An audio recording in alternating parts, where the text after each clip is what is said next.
Your Mindset with Nate Skula and Kim Adele. Hey. Hey Kim, how you doing? Really good. How are you? Very good. I'm really excited actually about leaders' mindsets.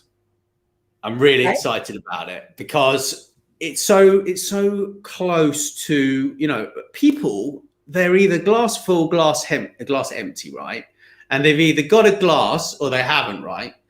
You know what I mean? No, but you say that, and it's funny. For years, I used to say that, you've got some people who are glass half full, you've got some people who are glass half empty, and there's some people who it was the best glass in the world and somebody borrowed it because they've got themselves in such a bad place. But what I now realise is the point we're all missing when we look at that is it's a glass. We can actually refill it. So whether it is half full or half empty, the question we should be asking ourselves is, what can I do to fill it back up?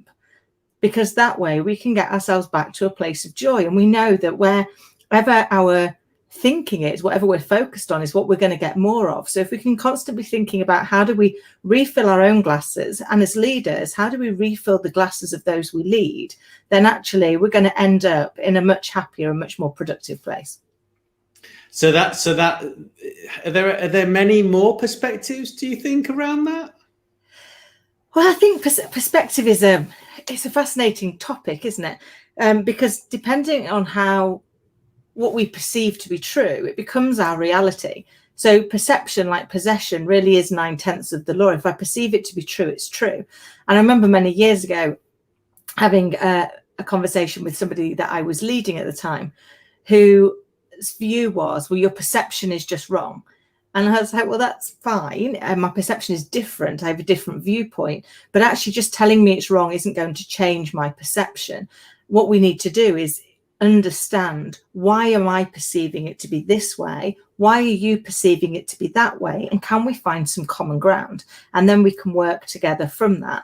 Because this isn't about me being right or you being right. Because the reality is, just because I'm right doesn't make you wrong. And just because you're right doesn't make me wrong. We're just viewing things from a different perspective.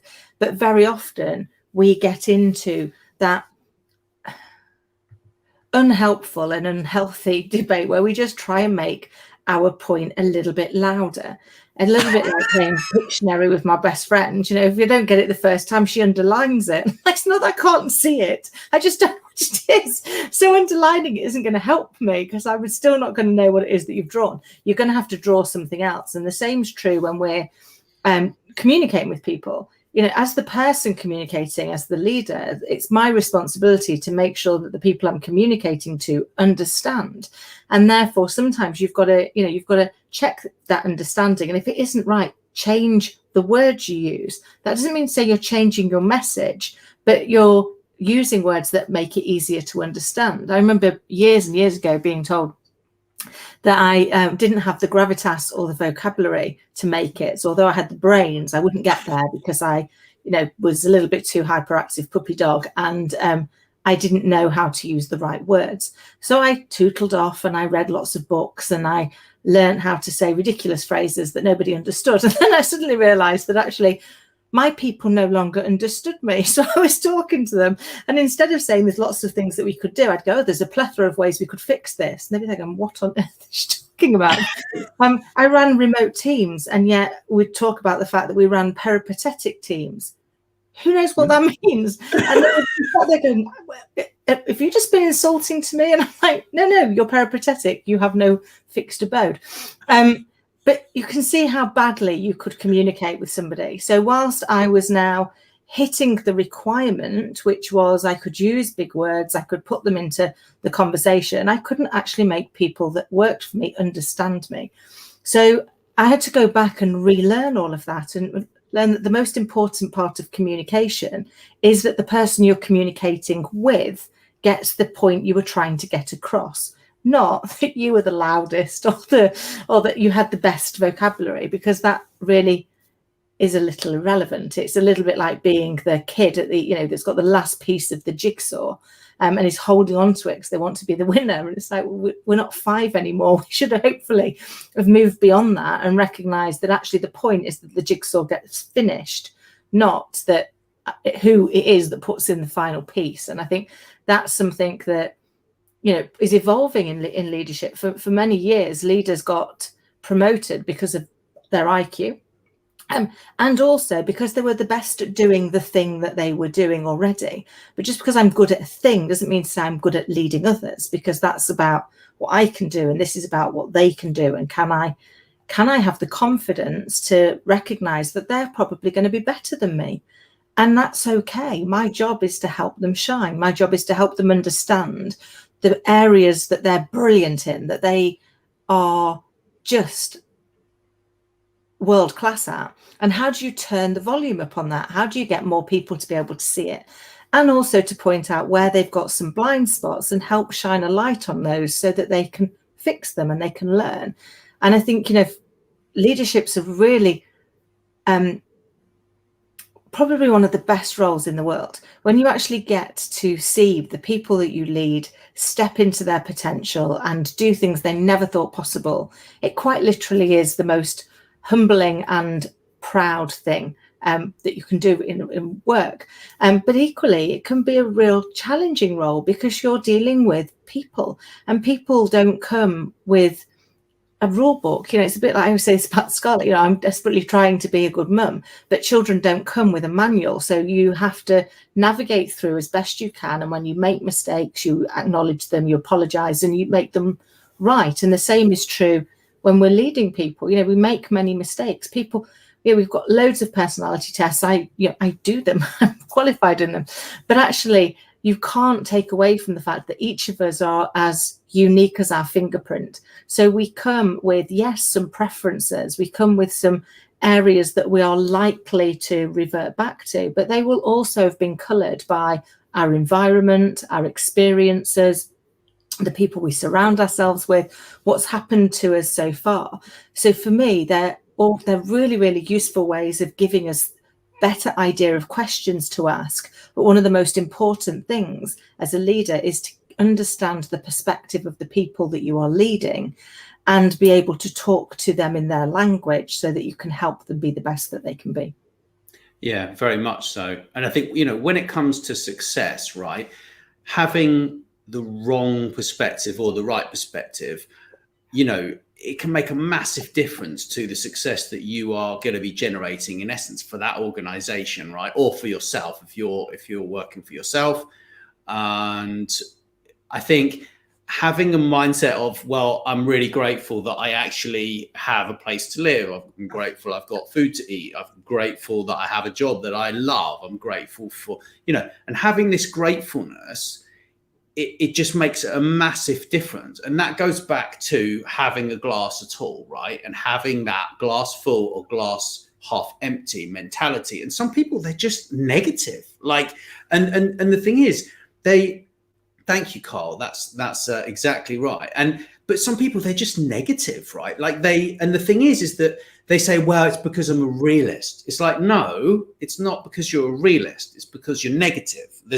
In my mind, there's a massive difference between being a realist and being negative. What do you think on that one? So it really, in my opinion, is about where we face our focus. So, you know, if I focus on all the things that don't go well, then actually what I'll do is I'll generate more things that don't go well.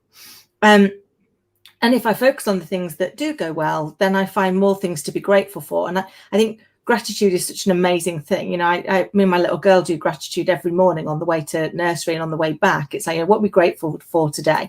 And it can be anything from, you know, the sun shining, or actually the rain's out, so there's going to be rainbows later, because, you know, without the rain, you get no rainbow and you get no puddles to jump in. So it's trying to find what's the positive that's coming out of all elements. And I remember at one point when, you know, I had a few challenges in my personal life, one of my friends saying to me, I can't decide if you're incredibly strong or incredibly stupid. How do you stay so positive? And I said, well, I've realized that actually one of the things that I can't, there's a lot of things I can't do. Worry doesn't change anything. And if I worry about something that's not in my control, it's not going to change the outcome, but it is going to change me. It's going to change my perspective. It's going to change how I show up in the world. And so whenever anything is really overwhelming, when anything is too big and I can't work out what to do, I kind of park that in the little car park over here and go, I'll come back to you when I've worked you out. And I look for what's the one thing that I can do.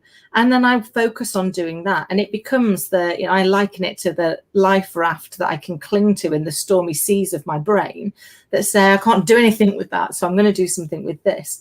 And before you know it, you start to move forward. And as you know, I love a quote. And there was one that I really like, which is obstacles are the things we see when we take our eye off the goal. If we focus on the obstacles, we're just going to see more obstacles.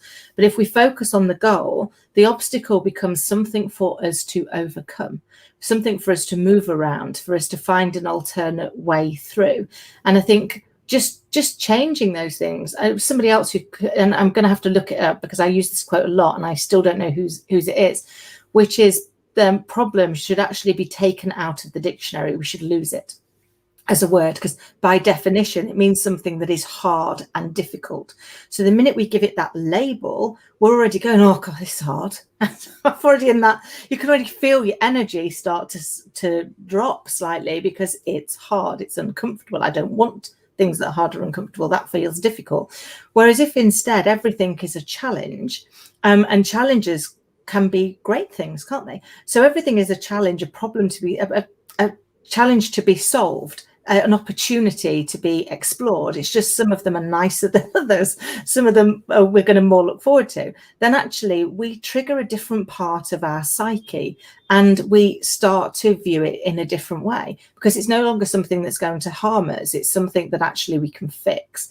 And I personally think, opportunity and challenge are the same thing. It's just like a squirrel is a rat in a better fur coat. So yeah, I totally agree with everything you just said. But it's funny when you're actually in that mindset of thinking it's hard and thinking it's a problem, it actually becomes hard and it becomes a problem. So it's almost like you have to observe first. And the thing is that a lot of people in their mindset and in their lives, they are completely unaware of what on earth they're saying to themselves. And this is the biggest thing, is without that awareness, it's almost impossible to actually change that perspective and change that mindset, right? Because now the moment I catch myself saying, oh, this is a problem, I'm like, no, it's not a problem. It's a challenge. Yeah. And I'm even catching myself now when I'm writing an article and I'll type it out and I'll be like, well, but this is a problem. And then I'll be like, no, change the word. And I consciously am aware of what I'm saying to myself at most of those moments, right? Because we all have a feeling in here that makes us feel good or bad, right? We do. I mean, yeah. You're right. It is. It's catching ourselves. I mean, as you know, I suffered horrendous imposter syndrome for years, and occasionally it'll come back, and I'll catch myself telling myself something horrendous, and I'll be like, okay, thank you for that. Now, are there any examples where I get it right? And now, what choice am I going to make? Because I think we've got to be passionately self-compassionate, because we aren't. We can be the cruelest to ourselves than we are to anybody else. And the problem that you've got, not a problem because it isn't, the opportunity we have is to change that dialect, because the one person we never get away from is ourselves. Wherever we go, we go. So if we're being unkind to ourselves, we're going to go there and be unkind to ourselves there too. So the piece of work that I've spent the last decade or so working on is, how can I learn to be kinder to myself? So that doesn't mean to say that you just assume that you're brilliant at everything and you become blinded to when you get it wrong, but to recognize that I am perfectly imperfect, as are all human beings. So as long as my intention was honorable, as long as I was trying to do the right thing, I was trying to be kind, I was trying to leave things better than I found them, then if I got it wrong, I can look at it and go, right, your intention was right.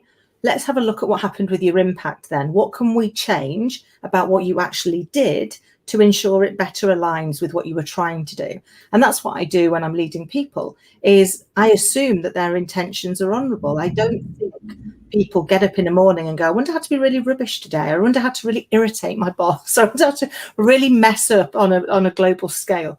That might be what happens. but I don't think it's what they intend to do. And of course, there are exceptions to prove every rule, but in the main, I don't think they are. And therefore, if we start with people's intention and we confirm with them what they were trying to do, and if that is what we wanted them to do, then it's like, great, that's exactly what we needed.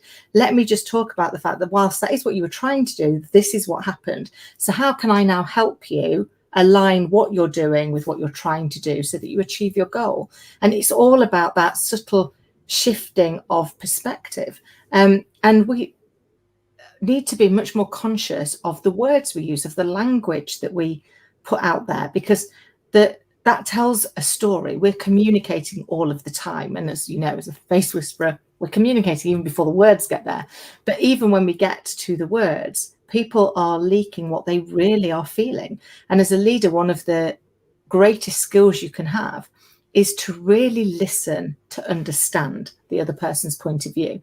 And that listening isn't just to what's being said, but what's not being said, so that you can actually really understand them and then help them move forward.